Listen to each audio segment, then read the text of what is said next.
July 1944. The heat settles early over the desert, pressing down on the rows of wooden barracks and the long coils of barbed wire stretching across the horizon. Somewhere in the American Southwest, far from any battlefield, a roll call forms in the dust. Boots stop. Voices quiet. Across the compound, Japanese prisoners of war stand in formation. Many are thin. Some still wear remnants of tropical uniforms faded by months of captivity. They wait for what they expect to come next. Raised voices, harsh commands, perhaps punishment for the smallest misstep. That expectation has followed them across the Pacific. But today, something is different. From the gate walks a figure they did not anticipate. An American uniform, crisply pressed. A campaign hat pulled low against the sun.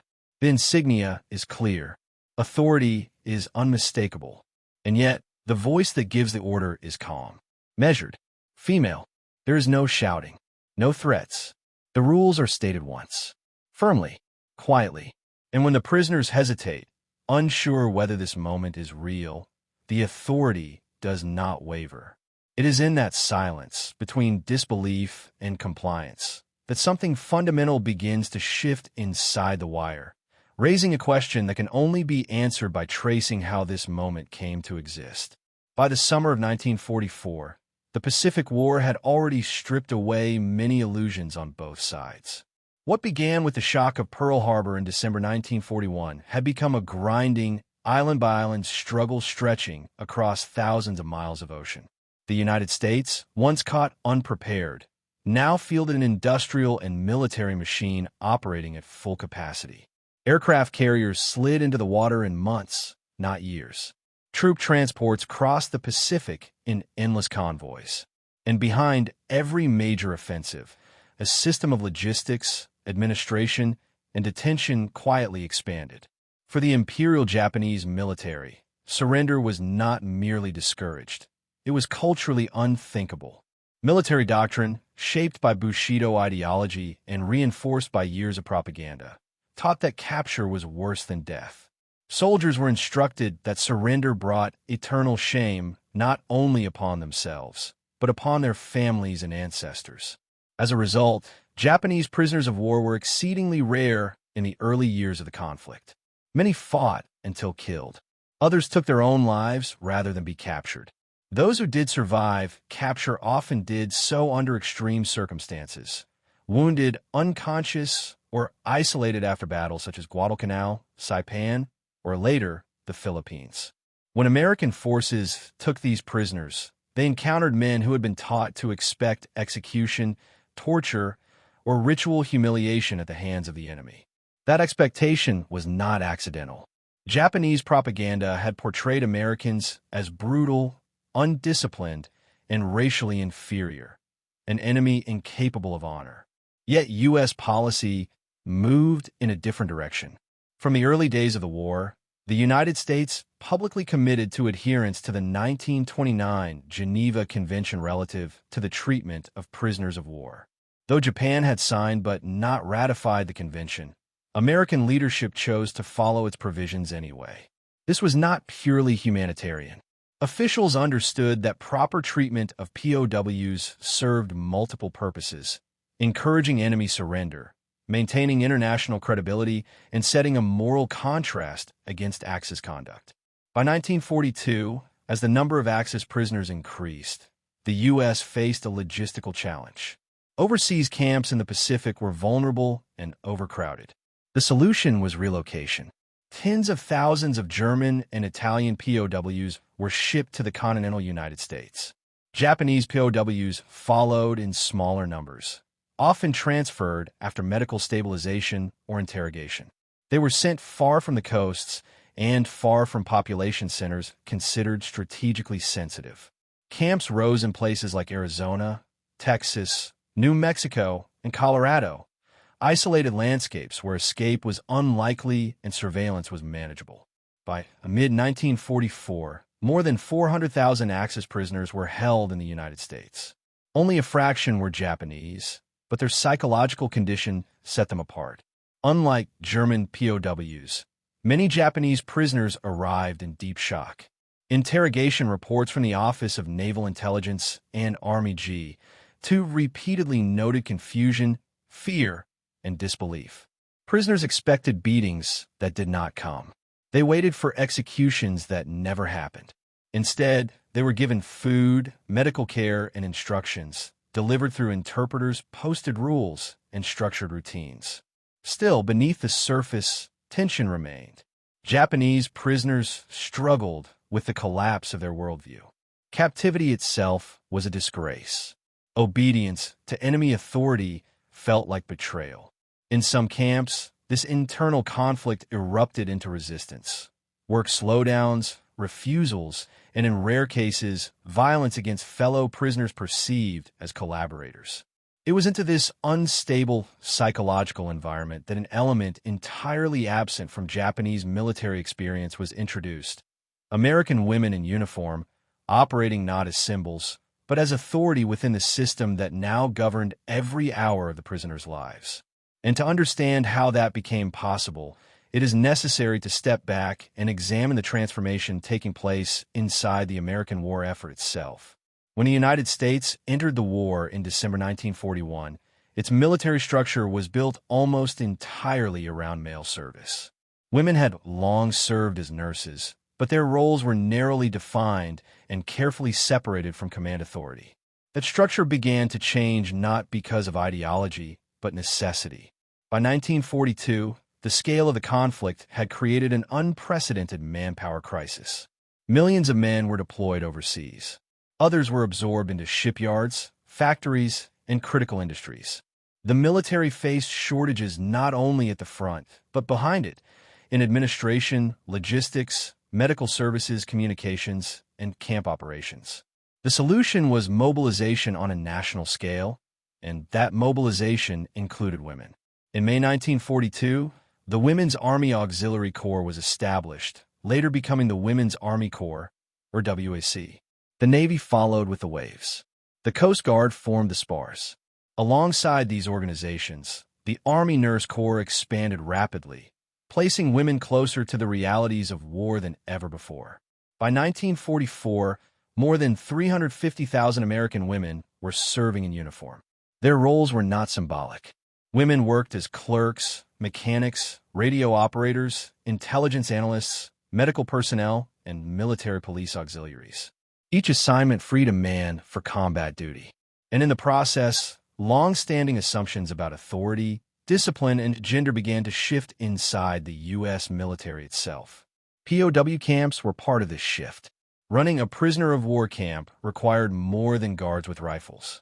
It required medical staff, administrators, translators, record keepers, supply officers, and discipline enforcement within clearly defined legal boundaries. Women were assigned to many of these functions.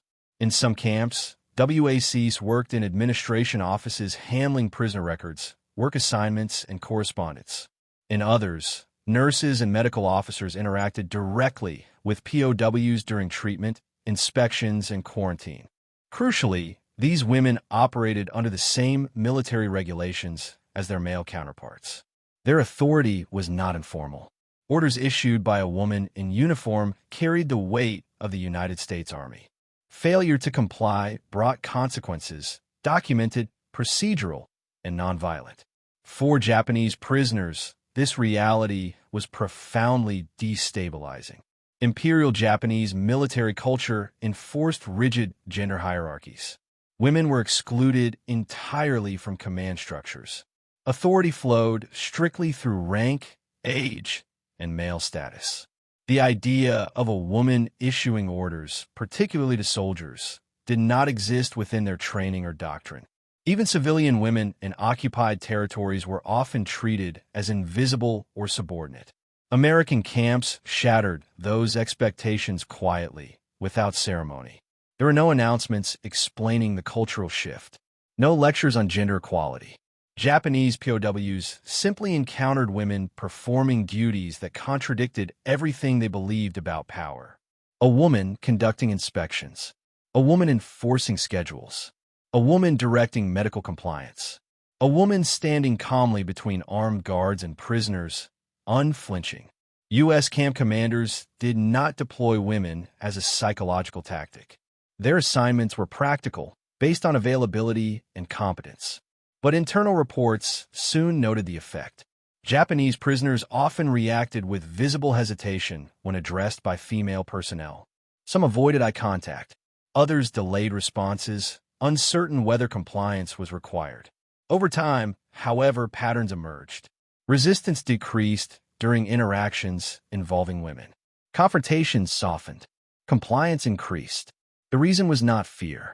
It was disorientation. Female authority did not trigger the expected mental scripts of domination or brutality. The absence of shouting, punishment, or humiliation removed the emotional fuel that sustained defiance. What remained was structure, rules enforced evenly, without personal aggression. By 1944, this dynamic had become part of daily life inside certain camps. Not dramatic, not violent, simply routine. And it was within this routine that multiple perspectives, human, cultural, tactical, and moral, began to intersect, revealing why this quiet authority carried such unexpected power. Angle 1. Cultural perspective. For Japanese prisoners, every interaction with a female authority figure challenged the core of their military worldview. Raised in a culture that equated masculinity with command and female presence with domesticity, the soldiers carried deeply ingrained expectations. In battle, surrender was shameful. Defeat demanded endurance. Authority, particularly over men, was male by definition. Women were expected to support, not direct. When a female WAC or nurse issued an order in camp, it created a cognitive dissonance. The command was clear, precise, and nonviolent, yet it required immediate compliance. For some, hesitation lingered. A brief glance, a subtle tension in posture, a lowered head. These gestures were noted in military reports as hesitant but ultimately obedient. The cultural shock was silent, internal, yet powerful. This disruption was not accidental. It highlighted a broader contrast between Japanese rigidity and American flexibility. While Japanese doctrine emphasized honor, hierarchy, and punishment, American procedures emphasized law, regulation, and structure. Authority was not inherently tied to intimidation. A woman could hold the same weight as a male officer, and POWs learned, slowly, that compliance was both necessary and safe. By inserting female authority into the daily rhythm of camp life, the U.S. military introduced a subtle but profound cultural correction, one that reshaped behavior without physical coercion. Japanese prisoners had no precedent for such a scenario. The very presence of women in uniform became a daily lesson in authority, control, and compliance that transcended traditional military expectations. Angle 2. Psychological perspective. The mental state of Japanese POWs was fragile. Many arrived from campaigns in the Pacific exhausted, malnourished, and disoriented. The shock of captivity compounded their stress. Camp routines, while designed to maintain order and Geneva Convention standards, confronted the prisoners with a reality they had never imagined: humane treatment by an enemy they had been taught to fear. Encounters with female personnel magnified this psychological impact. Reports describe prisoners hesitating at simple commands, momentarily confused by the absence of expected cruelty. Some experienced anxiety not because of physical punishment, but due to uncertainty about the rules of engagement with a female authority. Their training had never accounted for women in command. Obedience was instinctive, yet obedience to a woman introduced cognitive strain. This strain was measurable. Camp psychologists observed a marked decrease in aggressive incidents when women were present. Work detail compliance increased. Roll call efficiency improved. The paradox was clear: authority did not require intimidation. Calm, consistent, and unemotional enforcement was more effective than threats. In essence, female authority disrupted expectation. Japanese soldiers had been conditioned to interpret dominance as aggression. When that aggression was absent, compliance became a mental puzzle, one that ultimately reinforced order without conflict. The psychological shock lingered, silent but persistent, shaping behavior across the entire POW population. Angle 3. Human perspective. Beyond culture and psychology, the presence of American women brought a human element into an otherwise rigid environment. These women were not abstractions of military authority. They were visible, tangible, and approachable. A nurse walking between rows of sick or injured prisoners could issue commands with empathy, attending to wounds while maintaining structure. A clerk could enforce work schedules while quietly correcting misunderstandings, never raising her voice. For the prisoners, this duality, firmness coupled with calm, was disorienting yet strangely stabilizing. There was no personal vendetta, no shouting, no humiliation. Instructions were delivered in measured tones. Mistakes were corrected through procedure, not punishment. The humanizing presence of women reinforced the legitimacy of the rules while undermining the prisoners' internal resistance. This perspective emphasizes the moral and practical efficiency of female authority. It was not drama, spectacle, or coercion that produced compliance. It was routine enforcement delivered with dignity. For the Japanese POWs, this encounter with humanity and authority, something entirely absent in their training, became a defining experience of captivity. Angle 4. Leadership perspective. The use of women in positions of authority within POW camps reflected deliberate leadership decisions. U.S. commanders recognized the need for efficiency and order, particularly in the handling of Japanese prisoners, whose cultural expectations and resistance to surrender made management uniquely challenging. Assigning women to roles in administration, inspection, and oversight was not simply a reflection of manpower shortages. It was a calculated integration of reliable personnel who could enforce rules without escalating tension. Female leaders, operating under the Army's chain of command, followed strict protocols. Their authority was codified, not performative. When issuing directives, whether assigning work details, supervising roll call, or enforcing medical compliance, these women acted as extensions of the command structure. Their presence reinforced discipline while introducing an element of predictability. From a leadership standpoint, this was effective. Male POW guards were often responsible for patrol and security, but female officers and staff provided the daily operational oversight that ensured consistent enforcement of regulations. The combination of authority and calm demeanor created an environment where prisoners learned to follow rules not out of fear, but out of recognition of the system structure.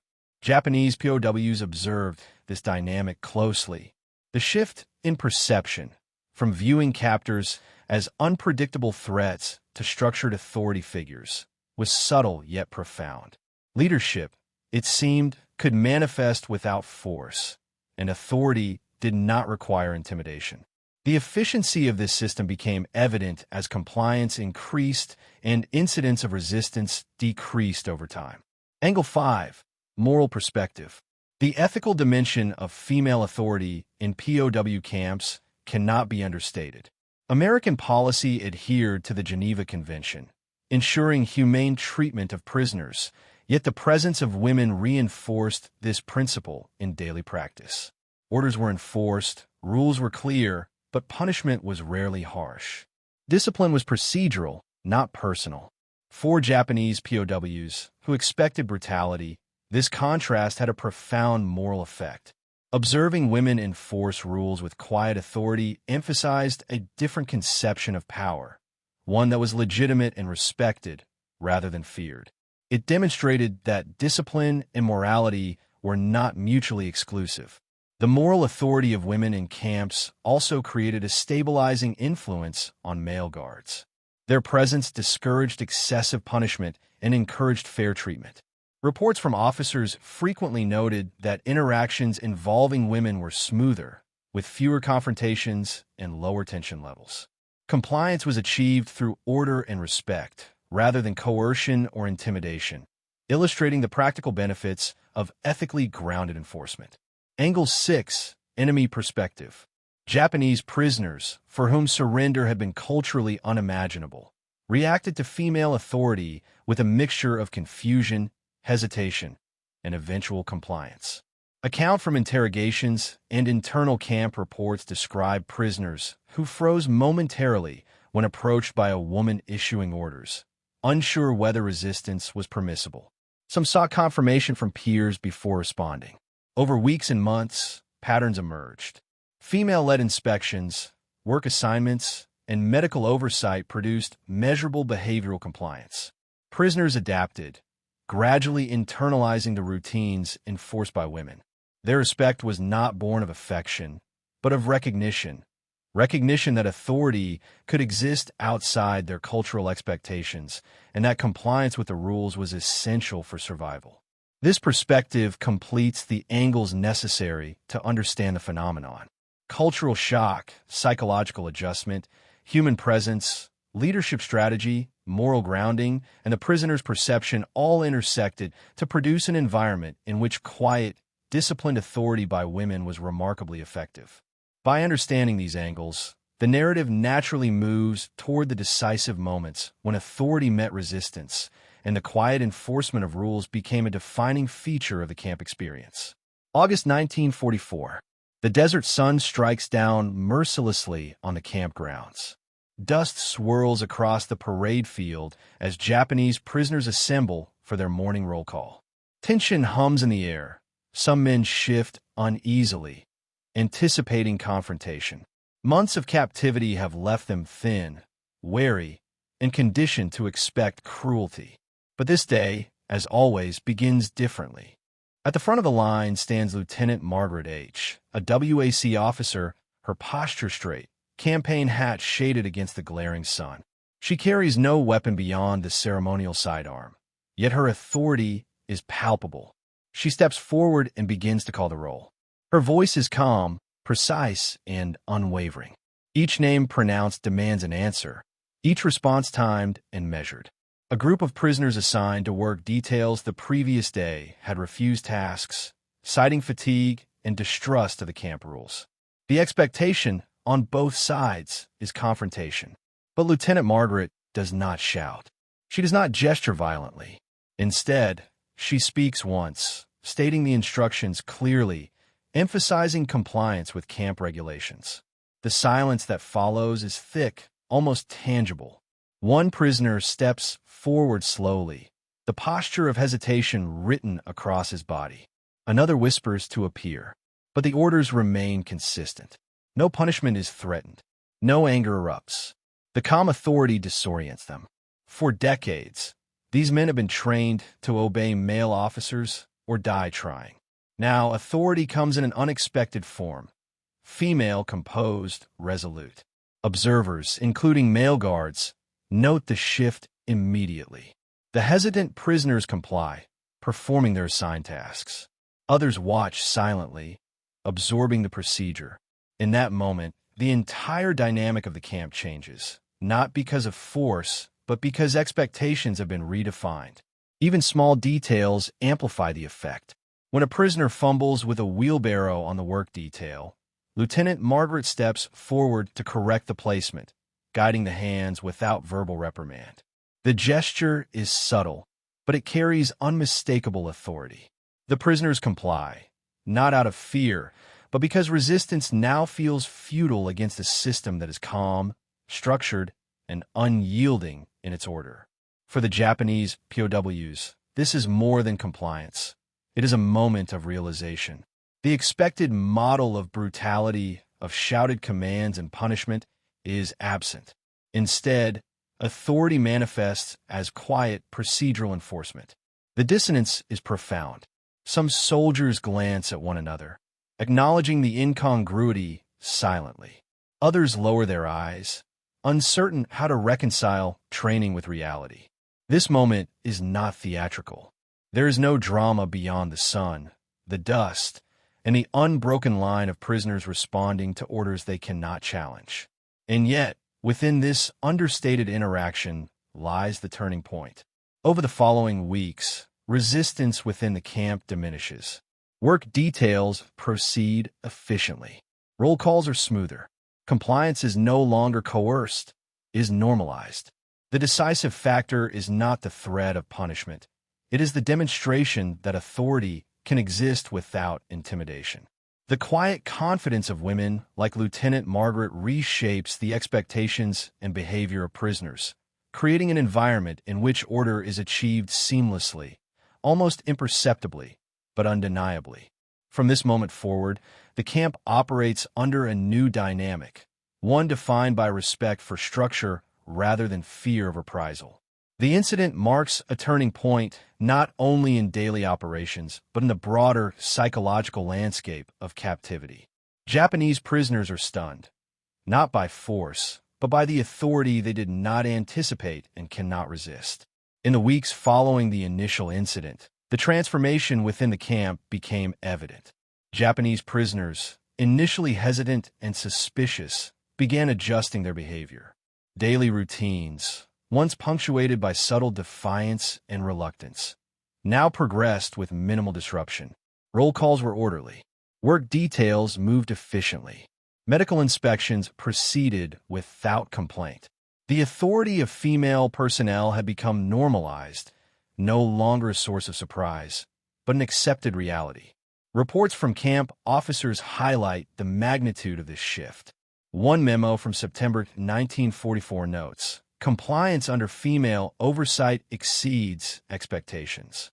Prisoners showed decreased hesitation and improved responsiveness during work assignments. Observations like this were common, indicating that the presence of women not only maintained order, but enhanced it. Male guards found their own tasks eased as interactions with prisoners became smoother. The common enforcement of rules replaced the need for intimidation. Behavioral changes were evident even in small, everyday interactions. Prisoners stopped testing limits during inspections. Tasks that had previously required repeated instructions were executed correctly on the first attempt. The psychological resistance that had defined their early months in captivity diminished. Rather than challenging authority through minor acts of defiance, prisoners began adhering to procedures consistently. The shift was not merely practical, it was also cultural. Japanese soldiers, accustomed to male-only hierarchies and harsh disciplinary methods, confronted a reality they could neither anticipate nor contest. Authority did not manifest through shouting, threats, or physical force. It was procedural, measured, and backed by the full structure of the U.S. Army.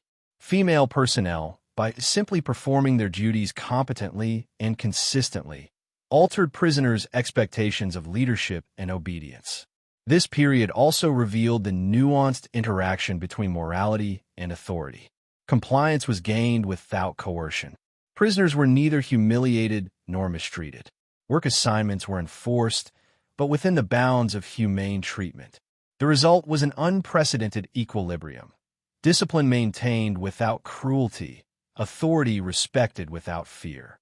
For many prisoners, it was a quiet lesson in the possibility of structured, ethical command, a concept entirely absent from their prior military experience. By late 1944, camp reports consistently highlighted this new order.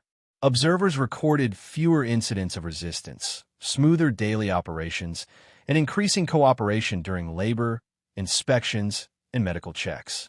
Female personnel were noted as central to these improvements, not because they were remarkable individually, but because the presence of women as authority figures disrupted the entrenched expectations of the prisoners' training and culture. The cumulative effect of these months was a transformation in the psychological landscape of the camp. Japanese POWs began internalizing the rules not as external threats to defy or endure, but as structured expectations to follow. The authority once thought inseparable from male aggression now existed in quiet, disciplined form. Prisoners learned compliance could be achieved without confrontation and order without cruelty. This shift set the stage for the final months of the camp's operation, as American forces prepared for the end of the war in the Pacific. The lessons learned within these confines about authority, discipline, and human behavior would echo in after-action reports, post-war reflections, and a legacy of humane POW management. With obedience now largely institutionalized and resistance diminishing, the stage was set for the aftermath, the practical and psychological consequences that would extend beyond the camp itself. By early 1945, the dynamics within U.S. POW camps holding Japanese prisoners had solidified. Daily life, once tense and punctuated by hesitation, had settled into routine. Work details were completed on time. Roll calls proceeded without incident. Inspections, once a potential source of confrontation, were handled efficiently, largely through the oversight of women in authority roles. Compliance was now an expected behavior, internalized rather than enforced through force. Camp officers noted several tangible benefits of this transformation. Tasks previously delayed due to prisoner resistance were now performed consistently. Medical procedures required fewer interventions. Even minor administrative functions, such as paperwork, ration distribution, and sanitation inspections, experienced fewer complications. Female personnel had become central to this operational efficiency, not as symbolic figures, but as functional leaders whose presence maintained order without coercion. For the Japanese prisoners, the psychological effect was profound. Their training and cultural conditioning had prepared them for harsh treatment at the hands of captors. Brutality, intimidation, and punishment were expected. What they encountered instead was structure, authority, and routine enforced calmly by women who held no personal animosity. Over time, prisoners adjusted, recognizing that compliance was not only necessary for survival, but also rewarded with fair treatment. Behavioral studies conducted at the time, though limited, supported these observations. Prisoners exposed to female authority were more likely to follow orders promptly and with fewer errors. Observers attributed this to a combination of cultural dissonance and psychological adjustment. The prisoners' recognition that authority could exist without aggression fundamentally reshaped their approach to captivity. This calm enforcement also had secondary effects on the camp environment. Male guards reported fewer conflicts, both between prisoners and between prisoners and staff. Instances of overt defiance declined, and work output increased. The presence of women did not replace traditional security measures, but complemented them, creating a system that balanced discipline, compliance, and humane treatment. In essence, the daily functioning of the camp became a study in efficiency achieved through unexpected authority. The psychological transformation of prisoners from defiant, anxious individuals to compliant participants in structured routines demonstrated the practical value of integrating women into roles of responsibility. Their authority, exercised with quiet confidence and without intimidation, reshaped behavior in ways that male-only enforcement could not achieve alone. This evolution within the camp set the stage for the larger consequences that would emerge as the war approached its conclusion. Beyond the wire, the influence of these operational and psychological shifts would be observed in repatriation, post-war evaluations, and the evolving understanding of humane POW management. As the Pacific War drew closer to its conclusion in mid-1945, Japanese prisoners began the process of repatriation. Those who had spent months or even years in U.S. camps were transported back to Japan under strict, orderly procedures. For many, the journey itself was a continuation of the lessons learned within the wire. Compliance was expected, but it was no longer fueled by fear. The discipline instilled through calm, structured authority had become internalized. Prisoners understood that rules were consistent, predictable, and enforceable, even when delivered by women in uniform.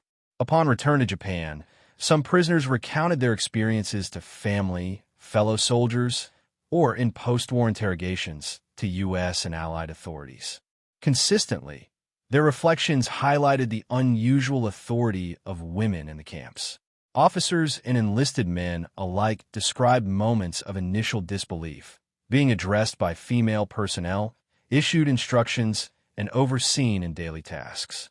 What surprised them most was not leniency, but the firmness of enforcement without aggression.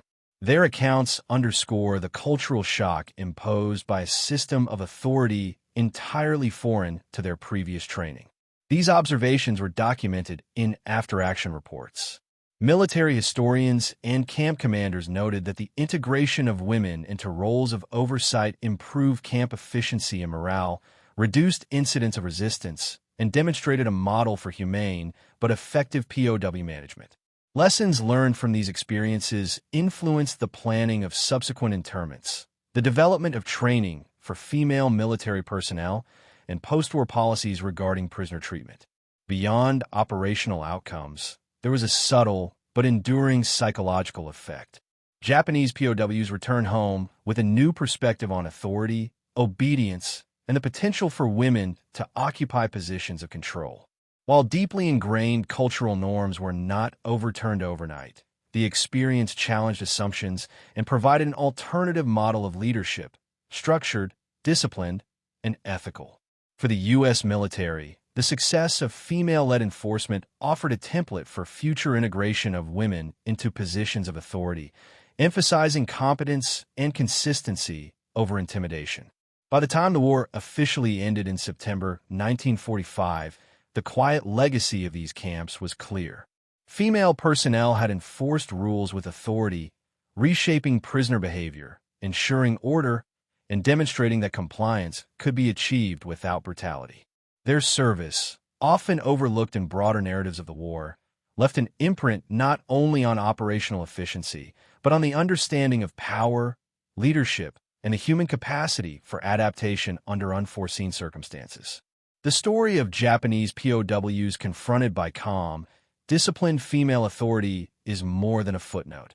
It is a testament to the subtle dynamics of human behavior in the context of war, showing that order, respect, and compliance can coexist without coercion or cruelty. From here, the narrative turns to a reflective understanding of what this experience ultimately meant for history, warfare, and human psychology. The presence of American women in positions of authority within POW camps offers a quiet, profound lesson in the nature of power. Authority does not require shouting. Discipline does not demand cruelty.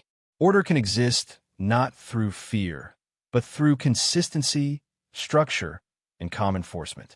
4 Japanese prisoners, raised in a system where power was inseparable from intimidation. This lesson was both disorienting and transformative. From a historical perspective, these interactions illuminate the often overlooked role of women in the machinery of war. Beyond nursing the wounded or maintaining logistics, women were agents of leadership, shaping behavior and sustaining order. Their authority was grounded in competence, legitimacy, and procedure, not spectacle. This approach not only maintained camp discipline, but also reinforced the moral foundations of U.S. military policy, showing that humane treatment could coexist with effective control. For the prisoners themselves, the experience challenged deeply ingrained cultural assumptions.